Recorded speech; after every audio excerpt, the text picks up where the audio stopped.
জাগো বাহে তিস্তা বাসায় স্লোগানটা খুবই সুন্দর। আজকে এই তিস্তা বাসা আন্দোলনের আমাদের উত্তরবঙ্গের কৃতি সন্তান রাজনীতি সাংগঠনিক দিক থেকে ম্যাজিশিয়ান বলা হয় আমাদের মির্জা ফখরুল সাহেব রায় বলে, এবং সাবেক উপমন্ত্রী জনাব আসাদুল নবী দুলু উপস্থিত আছেন। কুড়িগ্রাম জেলার তিস্তা বাসা আন্দোলনের সমন্বয়ক জেলা বিএনপির আহ্বায়ক মোস্তাফিজুর রহমান সহ নেতৃবৃন্দ। আমি প্রায় 6 মাস আগে সিকিম গিয়েছিলাম এবং তিস্তা নদী যেখানে উৎপত্তি হয়েছে সেই সিকিম রাজ্যে, সেখানে আমি দেখেছি প্রায় 17,000 ফিট একটা করে পাহাড়। সেই পাহাড়ের মধ্য দিয়ে তিস্তা সৃষ্টি হয়েছে। ওখান থেকে সিকিম রাজ্য হয়ে পশ্চিমবঙ্গের আপনারা দার্জিলিংয়ের শিলিগুড়ি হয়ে, জলপাইগুড়ি হয়ে, নীলফামারী, লালমনিরহাট, কুড়িগ্রাম, গাইবান্ধা হয়ে এই 320 কিলোমিটার পথ পাড়ি দিয়ে আমাদের ব্রহ্মপুত্রে পতিত হয়েছে।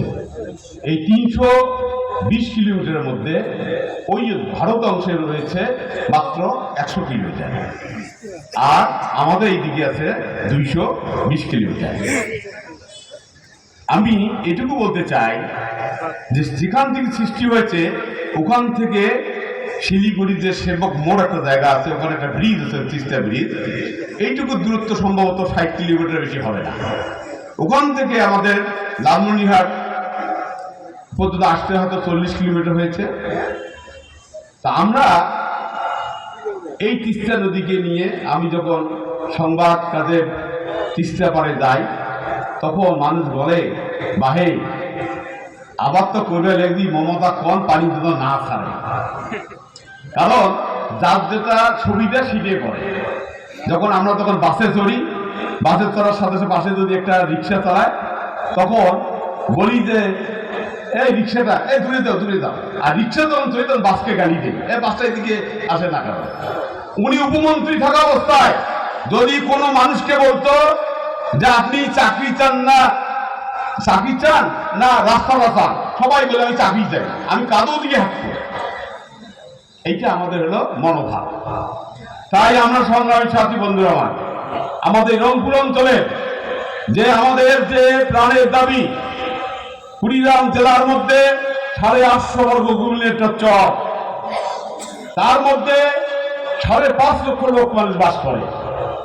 আমার মনে হয় এই তিস্তার উপরে বিদ্যানন্দ চর বলেন, তারপরে যে হায়দার যেটা বললো, তারপরে আপনার নাজিম খা টুডেবেগ ওই পাশে আছে, তারপরে আবার খেতরাই আছে, বজরা আছে, এই যে আমাদের তারপর চিলমারি পাত্রখাতা ওই অঞ্চলগুলো আরো কঠিন অবস্থা। এই সমস্ত এই নদী ভাঙন এবং চর অঞ্চলের মানুষের ভাগ্য জীবন মান নেই এবং কোনো যোগাযোগ নেই, স্বাস্থ্য নেই, স্বাস্থ্য ব্যবস্থা নেই, শিক্ষা নেই। এই কারণে কুড়িগ্রাম এখন বাংলাদেশের মধ্যে 64টি জেলার মধ্যে 64তম অবস্থানে রয়েছে। আমরা চাই আমাদের নেতা আসাদুল নবী দুলু, উনি ওনার নেতৃত্বে এই তিস্তা মহাপরিকল্পনা উনি বলবেন কিভাবে হবে। ওইটা যদি হয়ে যায় ইনশাল্লাহ কুড়িগ্রামের মানুষ আমরা 64তম থাকবো না। অনেকে বলছে যে দুলু ভাই কোন এলাকার লোক, দুলু ভাই কি লালমনিরহাটের লোক? না, আমাদের জামাই, আমাদের কুড়িগ্রামের জামাই, আমাদের কুড়িগ্রামে বিয়ে করছে, তা আমাদের দাবি আছে না? হ্যাঁ, আমরা তো আত্মীয়, পরম আত্মীয়, লালমনিরহাটে কি, তাই না? তাই দুলু ভাইকে অনুরোধ করবো আপনার পরিকল্পনার কথা বলেন। আমরা খুব একটা ভালো আমাদের অবগত নই, জানি না। আপনি আজকে যে বক্তৃতা দিবেন সেই বক্তৃতার আলোকে আমাদের কুড়িগ্রাম সহ আমরা বৃহত্তর রংপুর কেন, সারা বাংলাদেশ কেন, সারা পৃথিবীর মানুষ কেন আপনার ডাকে যাবো বহে তিস্তা বাঁচাই এই আন্দোলনে থাকবো, এই আশা ব্যক্ত করে আমার বক্তব্য শেষ করছি। সবাইকে ধন্যবাদ।